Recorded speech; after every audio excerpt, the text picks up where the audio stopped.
Hey guys, what's going on? Absolutely Beast here, bringing you guys some more talk about Forza 7 today. So this is Forza 6 I'm racing right now. This is Watkins Glen in the Audi R18, and seriously, I cannot figure out how to drive this car without stalling it. Now, I've gotten to that point where that's about as good a start as I can get, and I have to repeatedly pump the clutch, like we're talking 6-8 times just to get going to like 20 miles an hour. And then I can usually just let it go and let it bog from there. But yeah, it's rough. It's rough for sure. So this is a great track. These are a couple sweet passes right here coming up. I thought I did pretty well right there doing those. So yeah, I mean, I've been checking a lot of stuff. I've been reading a lot of stuff. Not really anything new. I rewatched a couple videos with Dan Greenewalt, who's the creative director at Forza or for Forza. Watched a couple of videos again with him, and you know, there's nothing necessarily new, but you know, there's a lot of information to digest from what we've already learned. So I'm just really excited. One of the things I've tried to talk about every single come on, man, look at that, just garbage. This is what I'm talking about. I've talked about this before, but if you're behind a car in the career or whatever, when you like if you tap them straight in the back, they brake and they slow down, and I'm not sure what that is. I think my theory is that it's like a anti-aggression thing. Like if there's a little bit of contact, they want the computer to be like submissive to you, so they'll, you know, sort of back a little bit. But I'm trying to draft off this guy right here. So anyway, so one of the things that I've wanted to talk about every single video that I've done so far about Forza 7, and I always forget every time, is, you know, just the realism things that they were talking about. So in this interview I watched again, he was talking about how you know, they asked him about what he thought about, you know, how realistic the games were, and the girl that was on there was saying that she had gotten to the point where it was really hard for her to tell the difference between real racing and a game. So one of the things that he said, you know, we actually really started this back on the Xbox 360, and he said, you know, what we were searching for was real, you know, like hyper realism, and we wanted to make it look as real as possible, and so they started looking into things that, you know, make the car look as real as they do. And he was talking about like the paint swirls on the car, you know, like obviously each individual little bit, you know, paint job is going to be slightly less, or I mean more or less, you know, depending on. There's the draft right there. That's what I'm looking for. I got 2 of them right there. Actually, it looks like 3 of them, and almost lost it there because I was too busy worrying about drafting.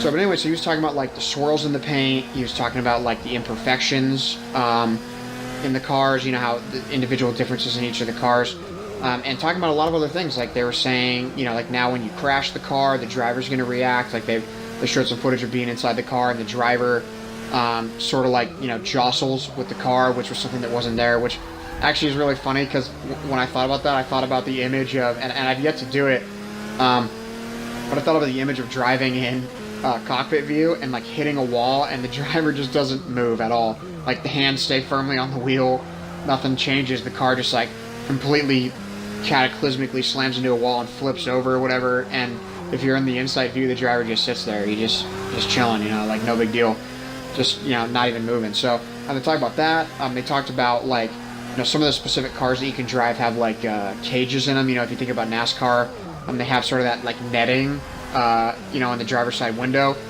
They talked about, you know, that kind of stuff. They talked about you know, the roll cages inside the car, all these different things. And so just talking about, you know, how they were looking for things that made it appear more real. And as I said yesterday in my video, you know, or maybe it was 2 days ago, I mean, the graphics already look pretty good. I mean, you know, I'm playing Forza 6 right now, and they look pretty good. I mean, you know, obviously they're not perfect, but this is running at, you know, 1080p. But, I mean, as far as the trees and stuff, I mean, they don't look that bad, really. I mean, you're racing and you're going, you know, very fast. 100 plus miles an hour, so it's kind of hard to tell those things in the background. But even then, same with the car. I mean, I'm not going to say it looks realistic. Well, realistic. I mean, I guess it's built into the definition of the word. It looks kind of real. You know, it doesn't look real yet. We haven't reached that point yet, but from everything that I've seen from the Forza 7 stuff so far, it actually looks pretty darn realistic. Even more so than I initially thought. And you know, it's one thing, and I do switch to driver view here. I think for the rest of the race actually, because it's pretty.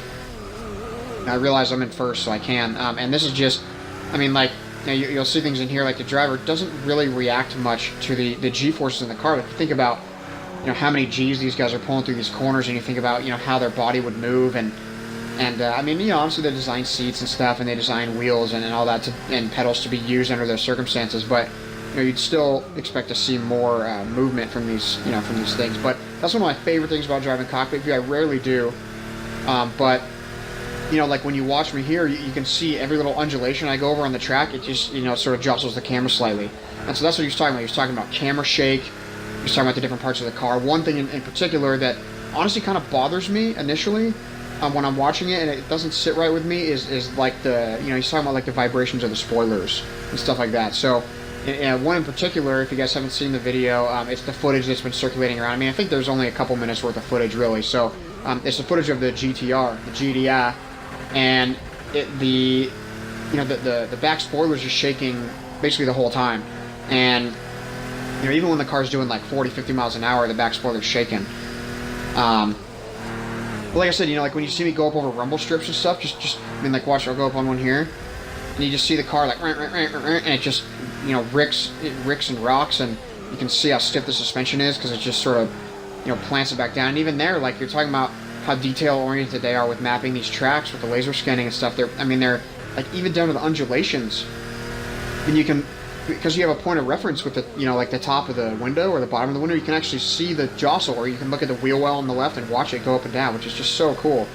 But as I said the other day, I mean, the graphics have gotten really good. I mean, so good that, even going to 4K, which, I mean, granted, I haven't seen something in true 4K, and honestly, most people haven't, due to the limitations of different hardware, and now it's closed right there. Due to limitations of like different hardware, different setups with, like HDMIs, and watching a video on, like, say, YouTube, or watching a video on, say, like a 4K Blu-ray that's not, more than 24 frames per second. Like, there's a lot of just different things that happen. So that's one of the things that's cool about this Xbox One X. I almost called it Scorpio. Almost did.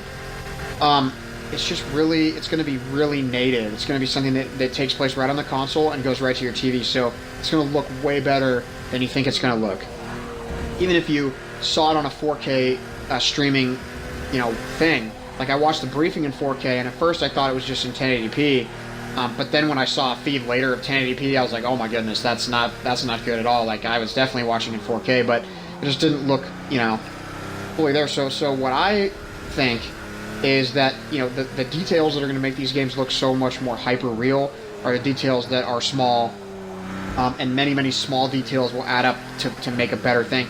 And, one of the things they did, I think it was Digital Foundry, did a thing where they took Forza Apex, which is basically the Forza, as far as I understand it, it's the Forza 6 engine, but they just ramped everything up. So they maxed out all the settings, and they, they ran it on like a, high-power PC or whatever. And that's basically what the Forza Apex is.